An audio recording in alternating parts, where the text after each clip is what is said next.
अस्सलाम वालेकुम friends, my YouTube family. कैसे हैं आप सब? अल्लाह पाक सबको सेहत, तंदुरुस्ती वाली वसत वाली ज़िंदगी अता करे, शर शैतान शर इंसान से महफूज रखे, आमीन।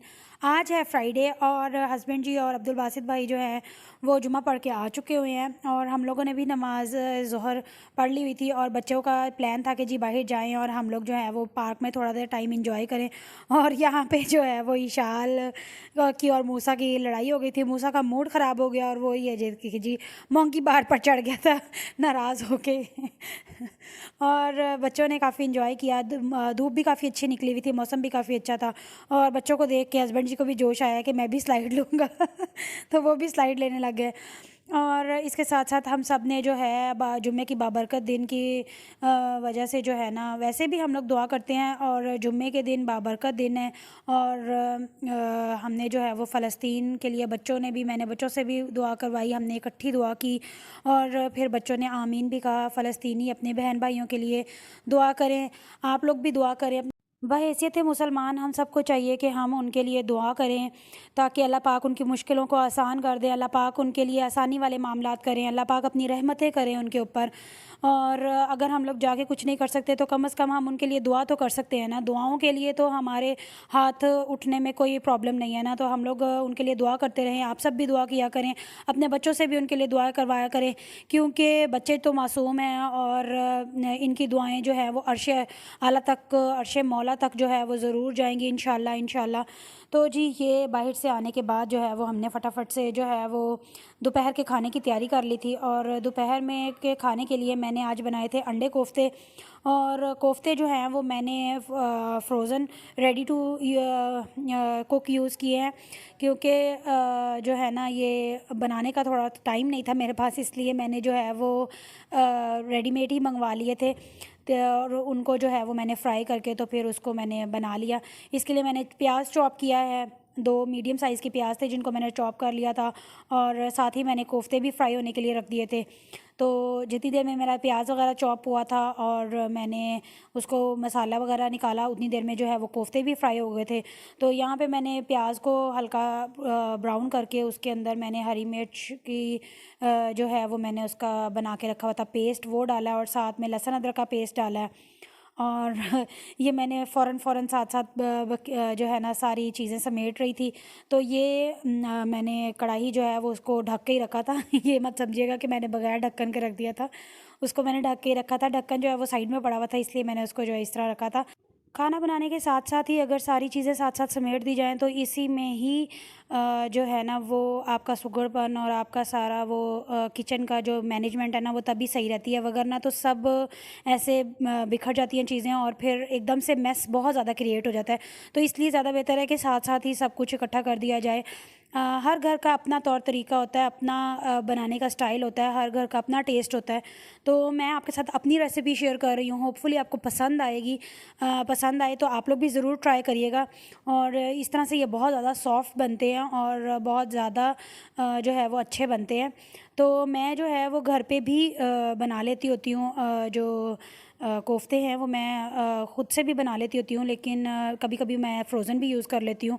तो यहाँ पे जी मैंने नमक, मिर्च और हल्दी जो है वो बेसिक मसाले जो हैं वो मैंने डाल के, तो इसको मैंने हल्का सा पानी डाल के ना तो मैंने रख दिया था कि जितनी देर में मसाला हो जाएगा ना उतनी देर में ज़रा वो भी थोड़ा सा हो जाएगा। और साथ साथ मैं जो है ना वो अंडे बॉयल होने के लिए मैंने रख दिए थे। मैंने कहा इसके साथ ही जो है वो अंडे भी बॉयल हो जाएँ, क्योंकि इस टाइम पे जो आंच गैस है ना वो थोड़ी ठीक ही आ रही होती है। इसके बाद जो है ना वो थोड़ी सी स्लो हो जाती है 2 बजे के बाद। इस सब के साथ साथ ही मैंने बर्तन भी समेट लिए थे कि जितना मैस कम होगा ना उतना ज़्यादा खाना बनाने के बाद जो है ना उतना ही कम जो है वो सर खपाई करनी पड़ती है। तो मैंने जो है वो साथ साथ ही बर्तन भी समेट लिए थे। तो यहाँ पे जी मसाला भी अच्छी तरह से भून गया था और अंडे भी जो है वो काफ़ी मैंने बॉयल होने के लिए रख दिए थे, तो वो भी बॉयल हो गए थे। तो यहाँ पे इस स्टेज पे जो है वो मैंने सूखा धनिया, गरम मसाला और ज़ीरा डाल दिया था, क्योंकि अगर मसाला भुनने के बाद डाला जाए ना तो उसका फ्लेवर और उसकी खुशबू जो है ना वो काफ़ी स्ट्रॉन्ग आती है और बरकरार भी रहती है। वरना पहले डाल दिया जाए ना तो वो उसका फ्लेवर और उसकी खुशबू इतनी नहीं आती। तो यहाँ पे मैंने ये सूखा धनिया, ज़ीरा और गरम मसाला डालने के बाद जो है ना मैंने कोफ्ते भी शामिल कर दिए थे जो मैंने फ्राई करके रखे हुए थे। और कोफ्ते शामिल करके मैंने थोड़ा थोड़ा पानी डाल के ना इनको फ्राई करती गई थी। इससे ये होता है कि ये काफ़ी सॉफ्ट बनते हैं अंदर से और बहुत ही इसके अंदर तक जो है ना वो फ्लेवर जाता है। तो यहाँ पे जो है ना वो मैं थोड़ा थोड़ा पानी डाल के साथ साथ भून रही थी और इसके साथ साथ ही जो है ना वो मैंने गुड़ वाले चावलों की भी तैयारी शुरू कर दी थी, क्योंकि बच्चे कह रहे थे कि गुड़ वाले चावल भी बना के दें। तो मैंने जो है ना वो गुड़ वाले चावल भी बना दिए। यहाँ पे मैंने गुड़ रख दिया था मेल्ट होने के लिए और इसके साथ ही जो है वो मैंने कोफ्ते रख दिए थे और कोफ्तों में जो है ना वो पानी डाल के रख दिया था, ताकि मुझे जितनी सी ग्रेवी चाहिए ना उतना सा वो रह जाए, क्योंकि मुझे थोड़ी थिक थिक ग्रेवी चाहिए, क्योंकि रोटी और इसके साथ जो है ना वो थिक ग्रेवी ही अच्छी लगती है। तो यहाँ पे मैंने साथ ही चावलों को बॉयल और करने के लिए पानी भी रख दिया था, ताकि गुड़ वाले चावल जो हैं उनका भी फटाफट से जो है वो हो जाए।